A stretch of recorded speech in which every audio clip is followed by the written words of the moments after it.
Have you ever been judged for how your house looks? I have. And that one moment changed how I feel about my living space. ഇവിടുത്തെ living റൂമിന്റെ ഇപ്പോഴത്തെ ഒരു look ഈ കാണുന്നതാണ്. പിള്ളേരൊക്കെ ഉള്ള വീട്ടിൽ എപ്പോഴും എല്ലാവർക്കും അടുക്കിപ്പെറുക്കി വെക്കാന്ന് പറയുന്നത് നടക്കാത്തൊരു കാര്യമാണ്.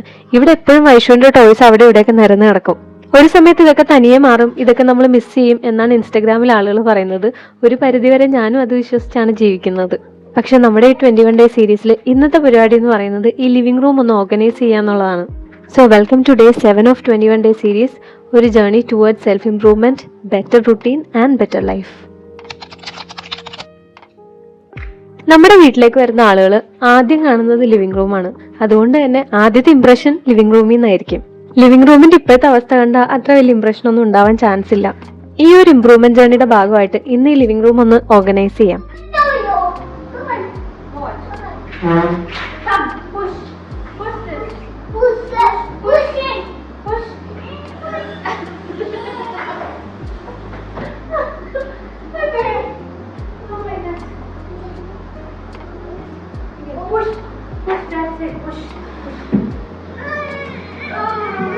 വൈഷു എന്നെ ഹെൽപ്പ് ചെയ്യാനായിട്ട് ഓടി വന്നതാണ് കേട്ടോ കണ്ടത്. ഈ ഒരു വീഡിയോയിൽ വൈഷു ത്രൂ ഔട്ട് എന്റെ കൂടെ തന്നെ ഉണ്ട്. ഓർഗനൈസ് ചെയ്യുന്നത് പോലെ തന്നെ ഇമ്പോർട്ടൻ്റ് ആണ് അത് മെയിൻറ്റെയിൻ ചെയ്യുന്നതെന്ന് എനിക്കറിയാം. പക്ഷെ ഒരു ടോഡ്ലറിനെ വെച്ച് എത്രത്തോളം അത് മെയിൻറ്റെയിൻ ചെയ്യാൻ പറ്റുമെന്ന് എനിക്കറിയില്ല. എന്തായാലും ഒന്ന് ഓർഗനൈസ് ചെയ്ത് നോക്കാം. ലിവിംഗ് റൂമിൽ ഫുള്ള് കിടന്നിരുന്നത് വൈഷുവിന്റെ ബിൽഡിംഗ് ബ്ലോക്സ് ആണ്. ഇപ്പൊ അത് വെച്ച് കളിക്കാനായിട്ട് ഇച്ചിരി ഇഷ്ടമാണ് കേട്ടോ ആൾക്ക്. അതുകൊണ്ട് ഞാൻ ആദ്യമേ തന്നെ ആ ടോയ്സ് ഒക്കെ പെറുക്കി വൈഷുവിന്റെ ടോയ് ബാസ്ക്കറ്റിലേക്ക് ഇട്ടു. ഞാനിത് പെറുക്കി ഇടുന്നോറും അമ്മ ഇതൊക്കെ എടുത്ത് കളയുവാണോ എന്ന് വിചാരിച്ച് വൈഷു പിന്നെ ഇതെടുത്ത് അവിടെ തന്നെ കൊണ്ടുവന്ന് ഇടുന്നുണ്ടായിരുന്നു കേട്ടോ. ടോയ്സ് ഒക്കെ മാറ്റിയിട്ട് പിന്നെ ചെയ്തത് അവിടുത്തെ സോഫയൊക്കെ റിമൂവ് ചെയ്യാന്നുള്ളതാണ്. സോഫയ്ക്ക് വലിയ വെയിറ്റ് ഉണ്ടായിരുന്നില്ല കേട്ടോ. ഞങ്ങൾ ഇവിടെ സെറ്റിൽ ആയ സമയത്ത് സെക്കൻഡ് ഹാൻഡ് വാങ്ങിച്ച സോഫയാണിത്. ഇതൊരു എൽ ഷേപ്പ് സോഫയാണ്, 7 സീറ്റർ. ഇത് ഞങ്ങൾ വാങ്ങിച്ച പ്രൈസ് കേട്ട ശരിക്കും പറഞ്ഞ ഞെട്ടും. 8,800 ഞങ്ങളിത് വാങ്ങിച്ചത്. ബാംഗ്ലൂരിൽ ഒരുപാട് ടെമ്പററി റെസിഡൻസ് ഉണ്ട്. അതുകൊണ്ട് തന്നെ ഇതുപോലുള്ള second hand items easily available ആണ്. ഫേസ്ബുക്കിലുള്ള മാർക്കറ്റ് പ്ലേസിലായാലും OLXലായാലും.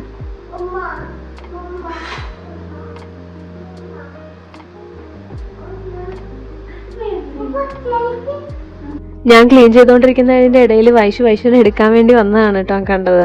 ഇങ്ങനെ ഇടക്കിടക്ക് ആള് വരുന്നുണ്ട്. അപ്പൊ ഞാൻ പറഞ്ഞു വന്നത് സെക്കൻഡ് ഹാൻഡ് ഐറ്റംസ് ഇവിടെ ഒരുപാട് അവൈലബിൾ ആണ്. പക്ഷെ ക്വാളിറ്റി എത്രത്തോളം ഉണ്ടാവും പറയാൻ പറ്റില്ല. അതുപോലെ തന്നെ സെക്കൻഡ് ഹാൻഡിലുള്ള ഹോം ഡെക്കർ ഐറ്റംസും ഫർണിച്ചേഴ്സും എല്ലാം തരാന്ന് പറഞ്ഞ് പറ്റിക്കുന്ന ആളുകളും ഇഷ്ടം പോലെ ഉണ്ട് OLXൽ മാത്രമല്ല ഫേസ്ബുക്കിലും. So if you are going to buy something from market place or OLX, നോക്കി കണ്ടതിന് ശേഷം മാത്രം പൈസ കൊടുക്കുന്നതാണ് നല്ലത്. അപ്പൊ സോഫയും കോഫി ടേബിളും ഒക്കെ മാറ്റി അതിനുശേഷം ഞാനവിടെ നല്ലോണം അടിച്ചൊന്ന് വൃത്തിയാക്കി പിന്നെ തുടക്കുകയും ചെയ്തു കേട്ടോ. നോർമലി രാവിലെ ഇവിടുത്തെ തുടക്കലും ക്ലീനിങ്ങും ഒക്കെ കഴിയും. അതിന് എനിക്കൊരു ഹെൽപ്പിന് ഒരാളുണ്ട്. പക്ഷെ ഇത് സോഫയുടെ അടിയിൽ പറ്റിപ്പിടിച്ചിരുന്ന കറയായത് കാരണം അവർ ക്ലീൻ ചെയ്തപ്പോൾ കണ്ടിട്ടുണ്ടായിരുന്നില്ല. അതിനുശേഷം മതിലിൽ ഇങ്ങനെ ചെറിയ സ്റ്റെയിൻസ് പോലെ ഉണ്ടായിരുന്നു കേട്ടോ. അതൊക്കെ ഒരു വെറ്റ് ക്ലോത്ത് വെച്ച് നല്ലോണം തുടച്ചായിരുന്നു. വൈഷുവിന് വീനിങ് സ്റ്റാർട്ട് ചെയ്ത സമയത്ത് ഇവിടെ ഒരു ടേബിൾ ഇട്ടിട്ടാണ് ഫുഡ് കൊടുത്തിരുന്നത്. ആ സമയത്ത് ഇങ്ങനെ തെറിപ്പിച്ച സാധനങ്ങളൊക്കെ ഇങ്ങനെ ചെറുതായിട്ട് പറ്റിപ്പിടിച്ചൊക്കെ ഇരിപ്പുണ്ടായിരുന്നു. അതൊക്കെ ക്ലീൻ ചെയ്തതിന് ശേഷം ഞാൻ ബ്ലിങ്കിറ്റിൽ അഡസീവ് നെയിൽസ് ഓർഡർ ചെയ്തു. ഫ്ലാറ്റിലൊക്കെ പ്രത്യേകിച്ച് റെന്റിലൊക്കെ താമസിക്കുമ്പോൾ ഡ്രില്ലിങ് അത്ര പോസിബിൾ അല്ല. അതുകൊണ്ട് തന്നെ നമുക്ക് മറ്റേ ടൈപ്പ് ആണി യൂസ് ചെയ്യാൻ പറ്റില്ല. ഇതാണെങ്കിൽ ഒട്ടിക്കാൻ പറ്റുന്ന ടൈപ്പ് ആണിയാണ്. പക്ഷെ ഇതിൽ അത്യാവശ്യം വെയിറ്റ് ഒക്കെ ഹാങ് ചെയ്ത് നിന്നോളും കേട്ടോ. ഒരു 4 പീസ് ഹോം ഡെക്കർ ഐറ്റം ഞാൻ ആമസോണിൽ നിന്ന് ഓർഡർ ചെയ്തിട്ടുണ്ട്. അതെങ്ങനെ വെക്കണമെന്ന് മെഷർമെന്റ് എടുക്കുകയാണ് കേട്ടോ. നമ്മൾ 8ാം ക്ലാസ്സിലെ മാത്സിൽ പഠിച്ച ഇന്റർസെക്ഷൻ ഇല്ലേ, അത് വെച്ചിട്ടാട്ടോ ഞാൻ ഈ മെഷർമെന്റ് എടുക്കണേ. അല്ലെങ്കിൽ പിന്നെ അങ്ങോട്ടും ഇങ്ങോട്ടും ഏണേ കോണേ ആയിപ്പോയാൽ കാണാനൊരു ഭംഗി ഉണ്ടാവില്ലല്ലോ. അങ്ങനെ മെഷർമെന്റ് ഒക്കെ ഞാനിങ്ങനെ അടയാളപ്പെടുത്തി വെച്ചു. ഇതാണ് ഞാൻ പറഞ്ഞ ആ ഐറ്റം. ഇത് വുഡ് അല്ല കേട്ടോ, കാർഡ്ബോർഡ് പീസാണ്. ഇത് ഒരു ഐറ്റം 2 പീസായിട്ടാണ് വരുന്നത്. ഇത് ഇങ്ങനെ ഫിക്സ് ചെയ്ത് വെച്ചിട്ടാണ് നമ്മൾ അത് വാളിലേക്ക് ഇങ്ങനെ ഒട്ടിച്ച് വെക്കുന്നത്. ഇതിന്റെ 2 അറ്റത്തും ആണി അടിക്കാനുള്ള 2 ഹോളുണ്ട്. ഞാൻ യൂസ് ചെയ്യുന്നത് ഈ അഡസീവ് നെയിൽസ് ആണ്. ഞാൻ ഇത് ചൂസ് ചെയ്യാനുള്ള കാരണം എന്താന്ന് വെച്ചാൽ ഇവിടുത്തെ വാൾ ഒരു ഓഫ് വൈറ്റ് അല്ലെങ്കിൽ ഒരു ക്രീം കളറാണ്. അപ്പൊ ആ ഒരു കളറിന്റെ മുകളിലേക്ക് ഈ ഒരു ഡാർക്ക് ബ്രൗൺ കളർ വന്നു കഴിഞ്ഞിട്ടുണ്ടെങ്കിൽ കാണാൻ ഇച്ചിരി ഭംഗിയായിരിക്കുമല്ലോ. അതുകൊണ്ടാണ് ഞാൻ ഈ ഒരു വാൾ ഡെക്കർ ചൂസ് ചെയ്തത്. ഞാൻ നേരത്തെ OLXൽ നടക്കുന്ന ഒരു തട്ടിപ്പിന്റെ കാര്യം പറഞ്ഞല്ലോ. അത് പറയാൻ കാര്യം എന്താണെന്ന് വെച്ചാൽ ഞങ്ങൾക്ക് ഇത്തരത്തിലുള്ള ഒരു ചീത്ത അനുഭവം ഉണ്ടായിട്ടുണ്ട്. 2023 വീട്ടിലേക്ക് വേണ്ട ഫർണിച്ചേഴ്സും വീടും ഒക്കെ നോക്കിക്കൊണ്ടിരിക്കുന്ന സമയത്താണ് ഞങ്ങൾക്ക് ഈ മോശം അനുഭവം ഉണ്ടായത്. മൂവിംഗ് ഔട്ട് സെയിലാണെന്നും പറഞ്ഞ് OLXൽ കണ്ട ഒരാട് ടിവിയും ഫ്രിഡ്ജും വാഷിംഗ് മെഷീനും സോഫ ഉൾപ്പെടെ കുറെ വീട്ടു സാധനങ്ങൾ 40,000 റുപ്പീസ് എന്തോ ആണ് എൻ്റെ ഓർമ്മ ശരിയാണെങ്കിൽ ആ സമയത്ത് അതിന് പ്രൈസ് ഇട്ടിരുന്നത്. അപ്പം ഞങ്ങൾ ഈ നമ്പറിൽ കണ്ട് കോൺടാക്ട് ചെയ്ത് 10% അവർ അഡ്വാൻസ് ആയിട്ട് പേയ്മെൻറ്റ് ചോദിച്ചിരുന്നത്. അത് ഗൂഗിൾ പേ ആയിട്ട് ഒരു 4,000 അയച്ചു കൊടുക്കുകയും ചെയ്തു. പക്ഷെ പിന്നീടാണ് ഞങ്ങൾക്ക് മനസ്സിലായത് അത് ഫ്രോഡാണെന്ന്. അതേ ആഡ് അതേ സാധനങ്ങൾ ഉൾപ്പെടെ പണ്ട് ഫേസ്ബുക്കിൽ അവർ പോസ്റ്റ് ചെയ്തിട്ടുണ്ടായിരുന്നു. ഇത് തുടർച്ചയായിട്ട് ഫേസ്ബുക്കിലെ മാർക്കറ്റ് പ്ലേസിലൊക്കെ അവർ ചെയ്യാറുണ്ട്. ഞങ്ങൾ പിന്നീട് വിളിച്ചപ്പോൾ പൈസയും ഇല്ല, സാധനങ്ങളും ഇല്ല. ഒരു ആർമി ഓഫീസർക്ക് പെട്ടെന്ന് വീട് മാറി പോണ്ടി വന്നതുകൊണ്ട് അവിടെ ഉണ്ടായിരുന്ന സാധനങ്ങൾ വിൽക്കുകയാണ് എന്ന രീതിയിലാണ് അവർ പരസ്യം ചെയ്തിരുന്നത്. അത് തന്നെയാണ് അവർ ഫേസ്ബുക്കിലും ചെയ്യുന്നത്. അപ്പം ഞങ്ങൾ ഇത് വിശ്വസിച്ചു. എന്നിട്ട് ആർമിക്കാരൻ്റെ ID കാർഡ് ചോദിച്ചപ്പോൾ അതവർ തരികയും ചെയ്തു. ചിലപ്പോൾ അതൊരു ഫേക്ക് ID ആയിരിക്കും, ഇല്ലെങ്കിൽ ആരുടെയെങ്കിലും ID കളഞ്ഞു കിട്ടിയത് അവർ യൂസ് ചെയ്യുന്നതായിരിക്കും. എന്തായാലും ആ പൈസ പോയി കേട്ടോ. സത്യം പറഞ്ഞ ഈ ഒരു ഇൻസിഡന്റ് ഇന്നത്തെ എൻ്റെ സ്ക്രിപ്റ്റിൽ ഞാൻ പ്ലാൻ ചെയ്ത കാര്യമല്ല. പക്ഷെ പിന്നീട് ഇങ്ങോട്ട് പലതവണ ഞാൻ ഇവരുടെ ആഡ് ഫേസ്ബുക്കിൽ കാണുകയും അതിൻ്റെ താഴെ this is fraud, don't go for it എന്നൊക്കെ പറഞ്ഞ് കമൻറ്റ് ചെയ്യുകയൊക്കെ ചെയ്തിട്ടുണ്ട്. പക്ഷെ ഞാനിങ്ങനെ എത്ര തവണ കമൻറ്റ് ചെയ്താലും ഇത് മനസ്സിലാകാതെ ഞങ്ങൾ വെട്ട പോലെ ഇതിനകത്ത് പോയി പെടുന്ന ഒരുപാട് പേരുണ്ടാവും. അതുകൊണ്ട് എൻ്റെ ഒരു സമാധാനത്തിന് ഞാൻ ഈ വീഡിയോയിൽ ഇത് പറയുകയാണ്. മൂവിങ് ഔട്ട് സെയിലാണ്, ലാഭത്തിൽ സാധനങ്ങൾ കിട്ടും, ഒറ്റയടിക്ക് ഒരു സ്ഥലത്തു നിന്ന് എല്ലാം വാങ്ങിക്കാം എന്നൊക്കെ പറഞ്ഞ് അതും അഡ്വാൻസ് വേണമെന്നും പറഞ്ഞ് ആരെങ്കിലും അപ്രോച്ച് ചെയ്താൽ അത് ഫ്രോഡ് ആവാനുള്ള സാധ്യത കൂടുതലാണ്. അതുകൊണ്ട് പോയി കണ്ട് അതിനുശേഷം അഡ്വാൻസ് കൊടുത്ത് സാധനം കൊണ്ടുവരുന്നതായിരിക്കും നല്ലത്. പല നാട്ടിൽ നിന്ന് ആളുകൾ വന്ന് താമസിക്കുന്ന സ്ഥലമാണ് ബാംഗ്ലൂർ. അതുകൊണ്ട് തന്നെ ആപ്പുകൾ വഴി ആളുകളായിട്ട് ഡീൽ ചെയ്യുമ്പോൾ കുറച്ചുകൂടെ ഒന്ന് കോഷ്യസ് ആയിട്ടിരിക്കണം. അപ്പോൾ back to our living room organising. അപ്പോൾ വാൾ ഡെക്കറൊക്കെ കംപ്ലീറ്റ് ചെയ്തു. പിന്നെ അതിൻ്റെ ഇടയിൽ ഞാനൊരു ഹാങ്ങിങ്ങും കൂടെ തൂക്കിയിട്ടുണ്ട് കേട്ടോ. അതും ആമസോണിൽ നിന്ന് തന്നെ ഓർഡർ ചെയ്ത് വാങ്ങിച്ചാണ്. വലിയ വിലയൊന്നും ഇല്ലാത്ത സാധനമാണ്. കുറച്ച് റൈറ്റിങ്സ് ആണ് അതിൻ്റെ പൊക്കത്ത്. നല്ലൊരു പോസിറ്റീവ് എനർജി തരുന്ന ഒരു സംഭവമാണ്. ഇതുപോലെ തന്നെ സെയിം ഒരെണ്ണം ഞാൻ ബെഡ്റൂമിലും വെച്ചിട്ടുണ്ട്. അപ്പോൾ ആ ഒരു പോസിറ്റീവ് വൈബിൽ ഞാൻ വാങ്ങിച്ചതാണിത്.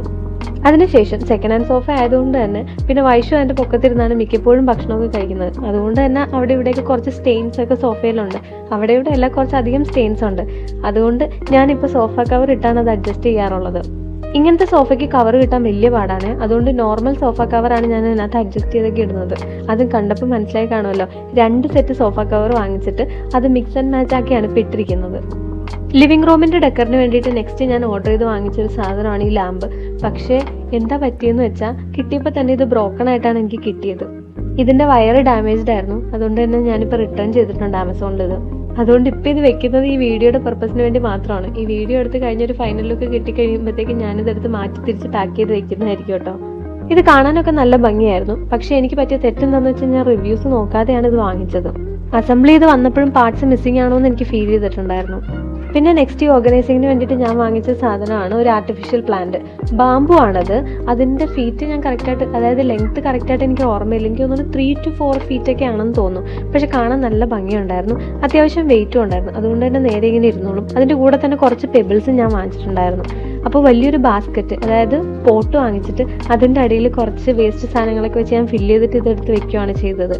അതിൻ്റെ പൊക്കത്തേക്ക് കുറച്ച് പെബിൾസ് വിട്ട് അഡ്ജസ്റ്റ് ചെയ്തു. ഈ ഒരു പ്ലാന്റ് വെച്ചപ്പോൾ ഒരു സഡൻ ചേഞ്ച് എനിക്ക് ഫീൽ ചെയ്തു കേട്ടോ. ആ ഒരു ഗ്രീൻ കളറിൻ്റെ ആണോ എന്ന് എനിക്കറിയില്ല. പിന്നെ ആർട്ടിഫിഷ്യൽ ആയതുകൊണ്ട് തന്നെ സ്ഥിരം വെള്ളം നനയ്ക്കുക പോലത്തെ കലാപരിപാടികളുടെ ഒന്നും ആവശ്യമില്ല. എനിക്ക് ആർട്ടിഫിഷ്യൽ പ്ലാന്റിനേക്കാളും കൂടുതൽ ഇഷ്ടം നോർമൽ പ്ലാന്റ് തന്നെയാണ് കേട്ടോ. അതാകുമ്പോൾ വെള്ളം നനയ്ക്കാനും പൂ വരുന്നതും കൈ വരുന്നതൊക്കെ നമുക്ക് നോക്കിയിരിക്കാമല്ലോ. അതും ഒരു പോസിറ്റീവ് എനർജി ആണല്ലോ. പക്ഷേ ലിവിംഗ് റൂമിലേക്ക് ഇത് ചൂസ് ചെയ്യാൻ പല കാരണങ്ങളാണ്. അപ്പോൾ ഇതാണ് ലിവിംഗ് റൂമിൻ്റെ ഒരു ഫൈനൽ ലുക്ക്. എങ്ങനെയുണ്ട്, ഇഷ്ടമായെന്നൊന്ന് കമൻറ്റിൽ പറയുക കേട്ടോ. അപ്പോൾ day 7 ഇത്രയേ ഉള്ളൂ. If the day 8 video is online, you can see it the right side of this video. See you there. Bye.